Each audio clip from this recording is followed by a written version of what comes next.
Uh, are you willing to take a chance on your survival in exchange for keeping the America that all America loves for your children and grandchildren? My message is that let's get back to work. Let's get back to living. Let's be smart about it. And those of us who are 70 plus, we'll take care of ourselves, but don't sacrifice the country. Republican Lieutenant Governor Dan Patrick feels that it is okay for him to sacrifice himself for the economy, and he knows lots of people who would agree with him. This reminds me of an idea known as the Dunning-Kruger Effect. This is an effect where you don't know what you don't know. Basically, you need to have a level of metacognition to understand how much of something you don't understand. Or put another way, you can be too dumb to realize you're dumb.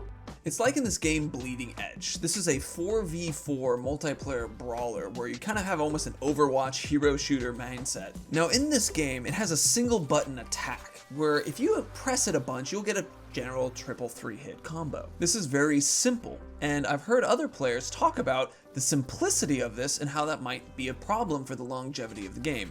In fact, on stream the other day, I was having a conversation with a gamer who said that it was too simple and thus the game would not have any longevity. Now this gamer probably hasn't played the game, because when you play it and you start pressing that X button, you realize that how you press the X button, if you hold it down, if you tap different amounts of timings into the controller, you will find that it will do different attacks. So that it makes it that you don't need to have multiple buttons, but it simplifies and streamlines the attack style. Plus, in a game of longevity, if complexity means that longevity is successful, take a game like StarCraft 2, which is very complex, but is being played less than something like Rocket League or Fortnite.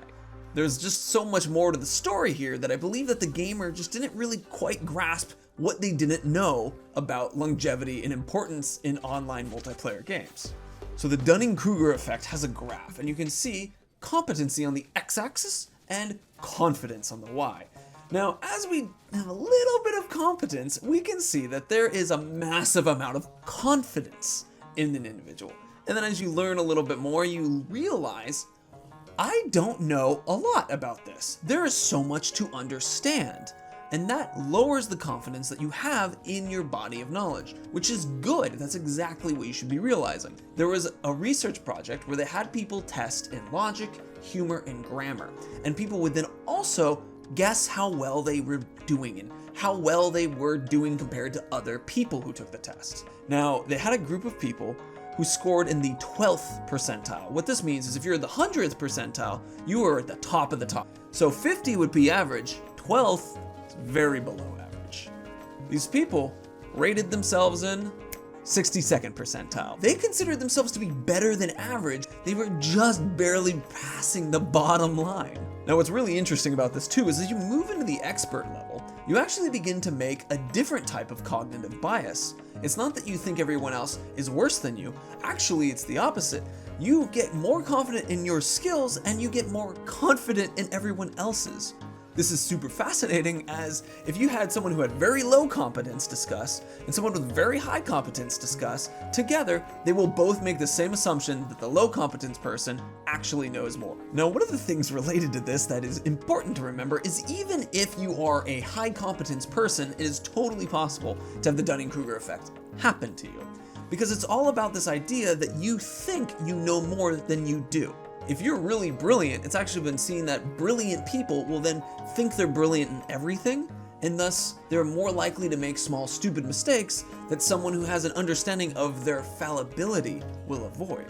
So if you're someone who feels like you really are doing smartly, unless you've had some middle tier period where you're like, I don't think I know what I'm doing, you probably have a lot less knowledge than you think you do. Now let's get back to Dan here. So Dan was talking about the idea that if we were to restart the economy and have everybody go back to work, the people in danger would be the elderly. That is very simplistic. That's not a very big understanding of how the economic system would work. I am not an economist. I realize that I'm missing some information here. I think that Dan is in a position though where he feels so confident in what he knows, he's willing to say that the only real problem that happens is that elderly people might die. If Dan was to do some more research, he'd probably realize it's way more complicated and be more willing to listen to an expert. I mean, let's take, for example, the fact that COVID-19 is going to be a problem for filling up hospitals more than it is for killing patients. So you've seen this graph where it has that big orange spike and then you flatten the curve, the blue segment where we're trying to get to. That's referencing the idea that we're trying to make sure that none of the hospitals get overloaded, because if they do, suddenly preventable deaths become deaths. And now this isn't just things like elderly people catching COVID and then not getting a respirator. This is a situation where if you have a heart attack, if you get into a car accident, if you have appendicitis and you need an appendectomy. I have a friend of mine who's 29 years old who 4 weeks ago needed an appendectomy. Guess what? Hospitals fold up. He wouldn't have been able to get in and get that to happen. He would have left behind a wife and a kid. So, but that's only part of it, because what is the economic value of an older person, right? Is a death of a person less or more valuable to the economy when it's a younger person, or when is it an older person? Will we have more production from people who return to work than from people who die, and we then maintain production during that time period? Oh my gosh, and births, people have been giving birth for generations outside of hospitals, I know, but if all of a sudden you went from having that to having a nice hospital room to suddenly going back to having to give births naturally again without the support of a hospital staff, the common sense and expectations and learned skills that normally would come with that are missing. And so that's another issue. And then we add on the fact that what about the fear of everyone realizing that if they get sick or get anything, that the ERs are packed and they might just catch COVID when they go into those places? Because the thing is it's possible Dan actually is right that if we kept the economy open during this time, that it would be less damaging overall to have people continue to work than it would be to actually try to slow everything down. However, the simplicity of his argument being like, I'd be willing to give myself up for my kids, that mindset demonstrates a level of confidence that probably doesn't end up over here. Probably over here. So keep it in mind. If you find yourself feeling very confident about something, try to remember if you had a period of time where you weren't as confident about it.